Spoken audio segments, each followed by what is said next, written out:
Bonjour à toutes et à tous et bienvenue sur la chaîne Pure Hardware pour une nouvelle vidéo. Aujourd'hui on se retrouve pour l'unboxing, ou plutôt la présentation d'un petit PC que voici.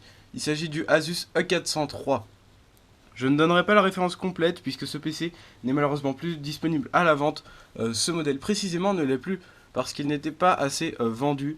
En effet, il y a beaucoup de produits similaires de la même gamme, hein, Asus, des E402 si je ne dis pas de bêtises, qui sont en vente et qui sont bien plus vendus.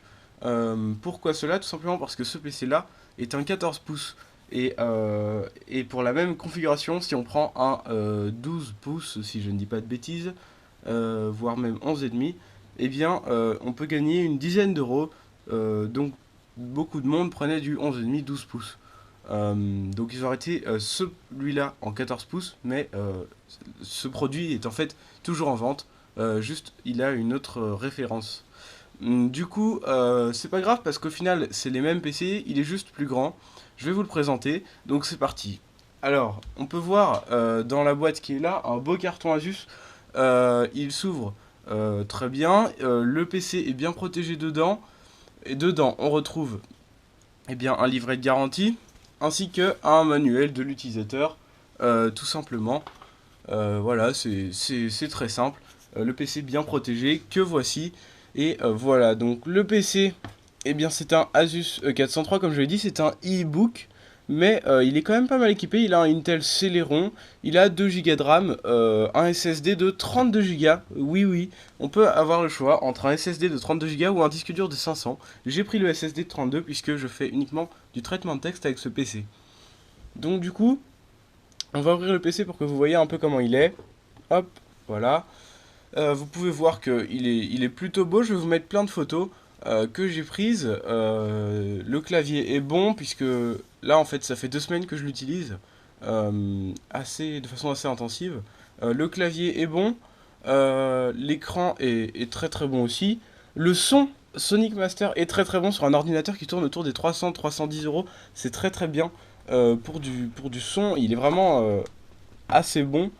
Ce modèle-là a une prise HDMI, une prise SS USB 3.0, une prise USB-C, qu'il n'y a pas par contre sur les autres modèles, et une prise audio casque micro. Derrière, il n'y a rien. Et sur le côté droit, on peut retrouver un emplacement SD, un emplacement USB 2.0 et le petit truc pour le Bluetooth auquel on ne touche pas. Comme vous pouvez le remarquer, ce PC est assez fin. Je vais vous mettre d'autres photos. Il est plutôt intéressant, il n'y a rien en dessous, mis à part les 4 patins et les deux trucs de son. Euh, le dessus est gris. Sur la photo, il paraît plus clair, hein, je vous mettrai le lien dans la description. Mais il paraît plus clair qu'il ne l'est, mais c'est pas grave, il est très beau quand même. Juste une petite note, vous pouvez le voir ici, attendez que je cadre.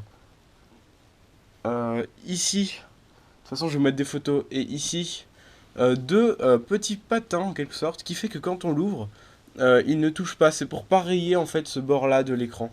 Et c'est très très pratique. Je vais vous mettre des vidéos tout de suite.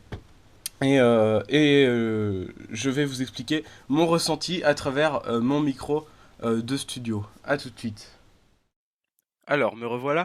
Je suis maintenant donc sur mon PC avec mon bon casque micro qui a un bon son celui-là. Du coup, je peux vous dire effectivement que le son est très bon, que le PC est plutôt joli, puisqu'il est gris, voilà. Il est relativement léger, il fait environ 1 kg, 1,5 kg, 14 pouces, donc c'est pile la bonne taille, je pense. Il rentre dans le sac de cours, il rentre dans la valise aisément. On peut le prendre sous la main, mais l'écran est quand même grand, donc c'est vraiment la bonne taille, 14 pouces selon moi. Que dire d'autre? Il est pas très puissant évidemment, mais c'est pas fait pour. Je l'utilise pour du traitement de texte et c'est très bien, le clavier est bon. Hem, Si on regarde, sur la puissance au niveau des logiciels, j'ai pu allumer le logiciel pardon, Mozilla Thunderbird pour les mails, tout en utilisant, une vidéo YouTube qui tournait en arrière-plan, sur Google Chrome, donc voilà, ça tourne quand même pas mal. Aussi, au niveau des vidéos YouTube justement, Il faut faire attention car le 720p ça tourne de façon fluide, mais le 720p 60 fps ne tourne pas de façon fluide, en tout cas pas sur Google Chrome, car il est tout simplement pas assez puissant. Mais c'est pas grave, c'est quand même intéressant. C'est un bon petit PC, je pense, à ce prix-là. C'est bien. En plus, il n'y a pas de ventilateur, donc il est parfaitement silencieux. On ne l'entend vraiment pas du tout. Je vous mets ici à l'écran l'extrait de 30 secondes. Oui, j'ai allumé l'ordinateur en 30 secondes, effectivement. Vous pouvez le voir, là, ça s'affiche devant vos yeux ébahis. Euh, il met 30 secondes à s'allumer et il est effectif, hein, vous voyez que je vais ouvrir Chrome sans souci. Euh, ouais, c'est vraiment pratique le SSD. Et donc voilà, ma conclusion c'est que c'est un bon ordinateur pour le travail, hein, tout ce qui s'agit de traitement de texte. Par contre, n'essayez pas d'allumer Photoshop avec, ça ne marchera pas, et encore moins pour les jeux vidéo. N'oubliez pas aussi que 32 Go c'est très peu, il reste environ 4 Go après les mises à jour Windows. Donc il y a 4 Go de libre en gros sur le SSD. En sachant que j'ai désinstallé les logiciels pourris de Asus, hein. Euh, faites attention à cela, s'il faut prenez le disque dur de 500 Go. Disons que c'est plus de sécurité. Voilà, j'espère que cette vidéo vous aura plu. N'hésitez pas à mettre un pouce levé et je vous dis eh bien à la prochaine. Ciao, bye bye.